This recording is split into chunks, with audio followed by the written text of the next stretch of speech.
That is right. What is up? Thursday, football night in America. We got football going. We got fantasy drafts done. We're ready to share our teams because everyone else in BYOB's got their team, so fuck them. Here we go. What do we got going on? Let's do a little punt talk. Episode 3 with Neil. Thanks for joining, guys. It's been about a week or so that's kind of when we do I like to do a weekly thing, 20-minute thing. Want to keep you interested. I'm not pumping these out daily, and you go, oh my God, Neil, you need to calm down. You're just talking nonsense now. We're not doing that anymore, guys. So let me get to my folder here with some of my week 2 stuff. We're not doing our grocery list. We're not talking mozzarella shredded cheese today, that's for sure. We're going to punt talk. Here we go. All right. So welcome. Thursday night football.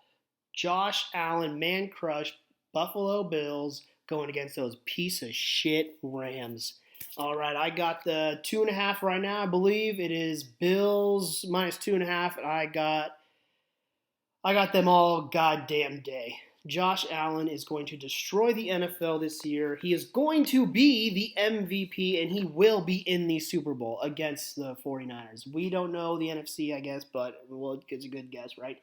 But 100%, I would bet a lot of money right now that we are seeing the Bills in the Super Bowl. Rams, I don't know.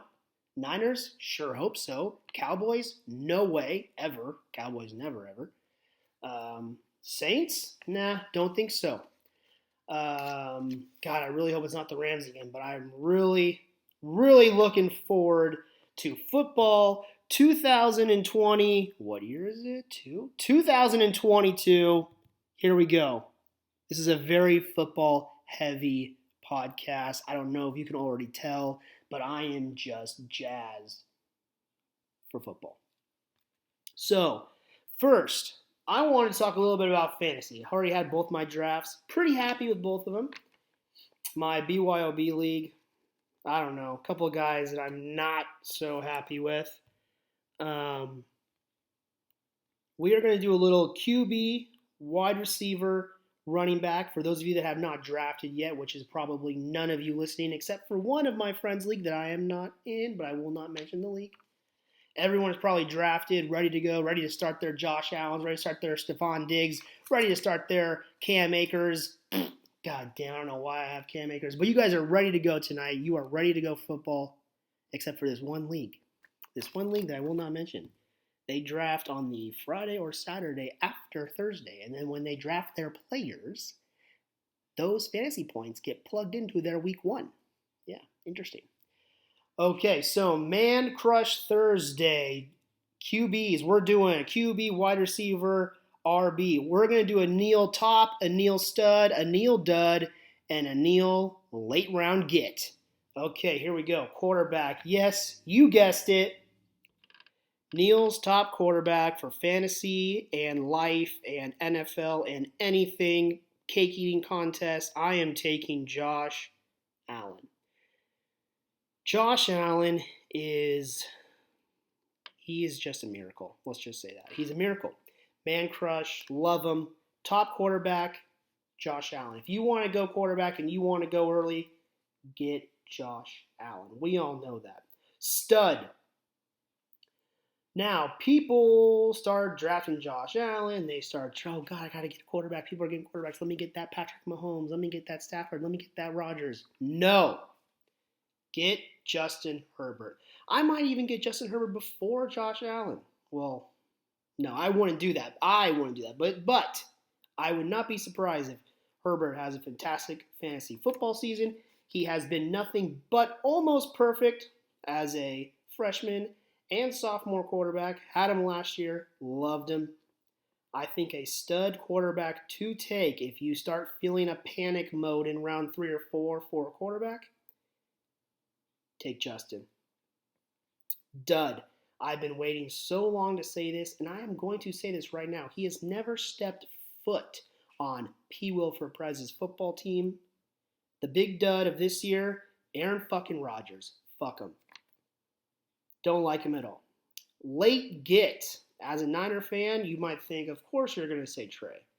But round 8, 9, 10, You're still looking for a quarterback? I'm telling you, Trey Lance, since the first time I set my eyes on him, I'm in a chat with some of my other buddies, some of my fantasy baseball buddies that I'm not in their fantasy league, the league that's drafting tomorrow or Saturday. Few of us talked about Josh Allen being, or Trey Lance, kind of being a Josh Allen 2.0. As a Niner fan, I love that. Do I think he's the same build, same type of player as Josh Allen? I really do. Do I think we've only seen 2 games of Trey? Do I really think he's going to be a late round great pick? I really do, guys. If you haven't drafted yet and you're sweating a quarterback in round 8, 9, or 10, get Trey. Get Trey. Wide receivers. Obviously, our top dog is Jefferson. I did draft him in one of my leagues, which I'm very happy about. Stud, pick 8 or 9. This guy is still there. Pick 8 or 9. I think we're picking Jamar Chase, right? I think we're going Jamar. Dud, another guy I love to say is a dud. Unfortunately, this guy has been on P. Will for Prez's team before, but I quickly traded his ass. Tyreek Hill. Hill in Miami. I think he's going to be a huge dud. I hate the guy, so why not? Dud. Late round get. Now we're getting to round 5, 6, 7. We still don't really have, we only have like one wide receiver. We need to look at some wide receivers, folks. Not a bandwagoner here. Not a Niner fan. But I love round 7, 8 still there. You need a wide receiver? I love Brandon Ayuk. Love him. He was in the doghouse last year. No one knows why. No, it's just kind of like a shanty move, right? Weeks 1 to 5, the guy was on the field like 60% of the time. Averaged like 3 catches second half of the year. Pretty solid. For some reason, Shanny was teaching him a lesson, I guess. But anyways, he has had quite the camp, and he has had quite the chemistry with Mr. Trey. So I love Brandon Ayuk. But I also have 2 others in the late gets for wide receivers because there's that many wide receivers that I love. Allen Robinson. If he is available around 5 or 6, get him. Get him immediately. Stafford and Bortles. Stafford, obviously, has a lot more on his plate. He has a much better history, Matthew Stafford. But Blake Bortles, kind of a gunslinger, right? Matt Stafford, kind of a gunslinger. What did Robinson do in the shithole Jacksonville 3 or 4 years ago with Blakey? Went to a couple playoffs, I'm pretty sure. Gunslinger. Robinson was a top wide receiver. Goes to Chicago. Trubisky. Fields last year. Rookie Fields didn't have a great year. Doesn't do much.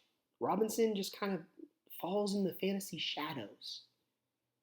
I think he is ready I think fantasy football is ready to just let that beast out. He's still young. He's kind of a younger, prime age guy. Get Allen Robinson. And lastly, one more of my late round gets as a wide receiver. And I'm sure a lot of these players, you guys are just shaking your head. Yeah, duh, Neil. Well, yeah, duh, Neil. This is just what I think. Courtland Sutton. I love Courtland Sutton in Denver. Absolutely love it. Russell Wilson, we know what he does with Lockett. We know what he does with Metcalf. I think Sutton and Judy are just going to get totally milked to the T. They are just going to get milked, and more milked. I think that Sutton might be one of the top target, maybe catches for PPR wide receiver guys in the league. I think that guy is going to get a lot of stuff thrown his way.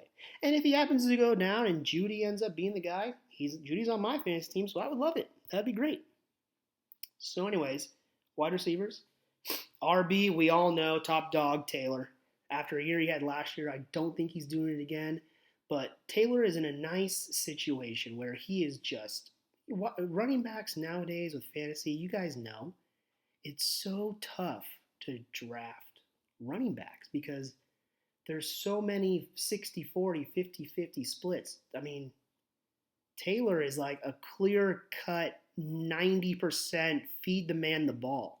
So who doesn't love that, the number one overall pick? You got a few of them, right? Taylor, McCaffrey, Barkley, Henry, Mixon. I mean, these guys are just feed the beast guys. Not many have running back like that in the league anymore. All right, stud RB. My dumbass missed this guy, and I think I'm going to be dreading this all year. If he is there for some crazy ass reason, pick 7, 8, or 9, why are you not getting Dalvin Cook? Why are you not getting him? BYOB, I had pick 8, and I had Dalvin just staring me right in the eyes. And I don't know what I did. I don't know why. It was like 10 seconds left. I'm like, between these two guys, I'm like, I think I gotta go Cook, because if Cook gets hurt, like, Matheson is a legit backup. Like, I gotta get this guy.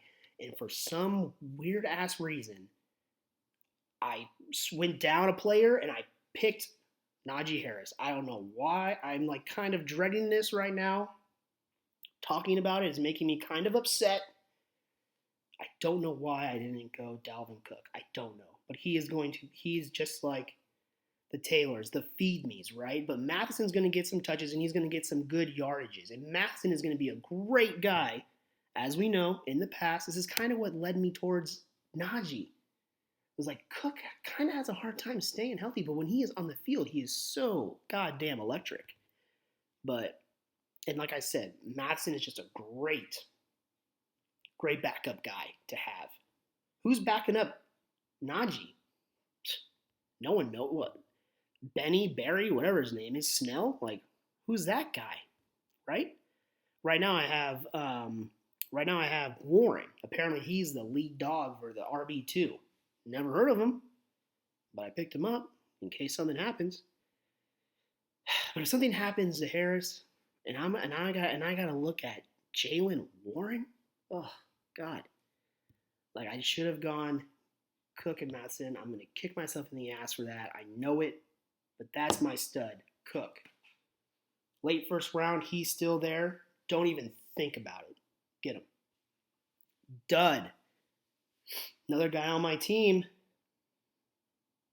Cam Akers. Talking about 50-50 splits, 60-40 backs. This guy is the definition of a 50-50 back. I got him in like round 8, so that was okay because it's like a keeper league. I'm not going to explain the rules because 1, you're not going to understand, and 2, it's too much to talk about. But I kept him because he was a keeper option at like round 8. So there's some value with Cam Akers in round 8. I don't know, Henderson gets hurt, doesn't play as well as people think. But that is just the perfect 50-50 split running back that is just going to bug you. Every time you start him and every time he's on your bench, it's going to bug the fuck out of you. Because he's going to be in, he's not going to do jack shit. You're going to move him to the bench, and he's going to go for 100 and a touchdown every fucking time. I already know it's coming, and I've set myself up for it, but that's okay. Late round, go get guy. Round 8, 9, I think he's available in most drafts. James Cook. Who the hell's James Cook? You guys know who James Cook is. Come on. Buffalo rookie. I think Buffalo's backfield has been so just garbage the last 3 or 4 years. And like I said, my man crush homeboy Allen's on that team. This team is going to be electric. And I think James Cook is electric. I think this guy available round 7, 8, 9-ish, get his ass. I got him in 1, and I love it. I just love the potential here with Cook. I think by week 5 or 6, he might be the 50-50 back. He might be the 60-40. He might start getting the edge, if you know what I mean.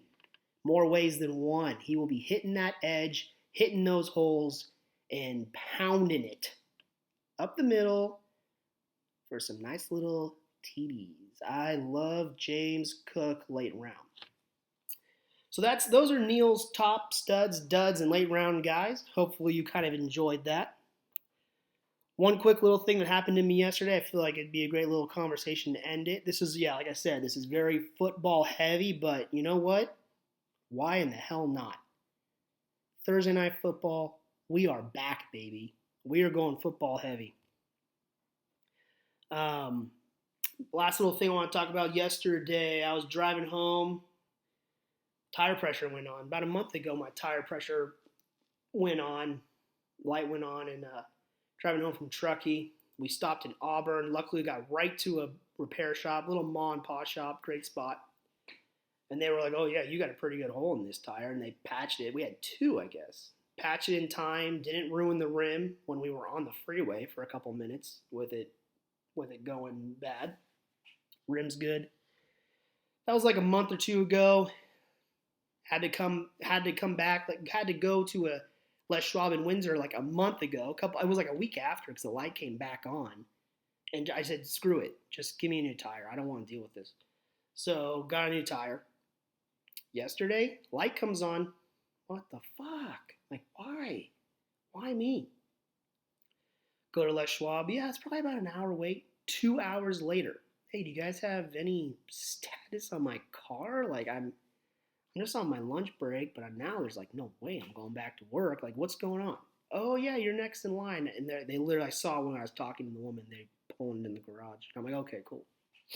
So I'm like watching the guy kind of look, and he's not really doing much. Just kind of looking. Saw him take one tire off. He comes in. Neil? I'm like, yeah. Oh, hey, your car, I don't know what's going on, man. Tires are great. I'm like, what do you mean? Like, my light came on. He's like, no, tires are good. He's like, the one that was 32 pressure, everything else was around 35. I dunked it. Didn't notice any bubbles. You're good to go. Like, I don't see anything wrong with any of your tires. And I'm going, what the hell? What? And as I'm thinking this, he goes, obviously 15,000 miles, brand new car. You haven't replaced tires, right? These are like manufacturer tires. Well, I've replaced one with you guys like a week ago or whatever, or a month ago or whatever. So, okay. Well, the tires I was looking at aren't the ones that we replaced. So with the manufacturer tires, there's actually stickers inside the tire, like on the ripples of the tire. There's like a sticker, and sometimes the ripples will kind of mess around with the sticker, and then the sticker sets the sensor off. I think you need to replace get the stickers removed. So if you want to do it with us, it's like $9 a tire. And I'm thinking to myself, like, what? What are you talking about? A sticker? The inside of the tire, there's a sticker that sets the sensor off? Why in the hell would Honda put these damn stickers on if this happens? Like, what are you talking about? And I'm like, oh, okay, that's weird. Like, I've never heard of that. And he's like, yeah, if you want to take it to Honda, because I was telling him about, like, how my monthly fee for the car, whatever. When we bought the car, we included a, premium platinum service thing for 7 years. So I have, free oil changes and service. Not your wear and tear, but oils and changes and services on the car. And I was telling him about that. And he's like, yeah, just take it to Honda and ask them about it. Maybe they'll remove the stickers for you for free or whatever. And I already know what's going to happen. Like, I'm going to go to Honda. I'm going to sit there. And I'm going to go, hey, so Les Schwab told me, there's stickers that need to be removed in my tire. Like, something about the sticker causing the sensor to go off. And Honda's going to look at me and, not say a word. They're going to think, I'm fucking nuts. They're going to go, what? A sticker? Like, what are they telling you? I already know that's how it's going to go down. Like, fucking Les Schwab, man. Les Schwab once. You know how you guys have locks on your you have tire locks for your nuts to take off the tires or whatever. You have one lock nut, so people can't steal it or whatever. Les Schwab once was using that to take my tire off a couple of years ago on the TSX, the Acura, and the piece that you put on like the that you put on the screw, like the driver that the whatever the gun that drives the lug nuts in, the piece was stripped, and they're like, hey, we can't get your lock nuts back on, so I had to put regular ones on. Like your thing's stripped. I'm going, it wasn't stripped last time. Like I don't use this thing. So what you're saying is you broke my lock?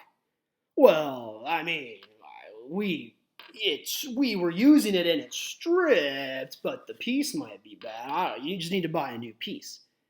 Well, how much is that going to run me? I think they're like $150. Yeah, no, you're buying it for me. Well, we're not buying it for you. I go, yeah, you stripped it, you broke it, you're buying it. Well, I have to like call Honda or call Acura and find one. Okay, then start making calls, buddy. I'm not paying for this. So, anyways, long story short, we had a few words back and forth, but they bought me one and gave it to me. But I mean, I've had some really good encounters with Les Schwab, but I've had some really bad ones. And this one's kind of a funny one. I already know I'm going to take it to Honda and say that, yeah, you need to take the stickers off the inside of the tire because it's setting the sensor off. And Honda's going to be like, what the fuck are you talking about? I already know. So anyways, who knows? Hopefully my tire doesn't blow up on me while I'm in the freeway going somewhere far. But anyways, still go to Les Schwab. I'm not talking bad. I mean, I've had a couple bad encounters, but I mean, you have bad encounters with everyone, right? Remember, this is a podcast all about positivity. So I'm sure there's lovely people at Les Schwab. But anyways, quick, good little story. Fantasy football. Good luck to everyone's fantasy football team, your real life football team, and for some of you, Cam, Schmada, your fake love for the real teams, the Colts, the Cardinals, whatever the fuck that shit is. But anyways, have a great one. Punt Talk with Neil, episode 3. Go football. We're out.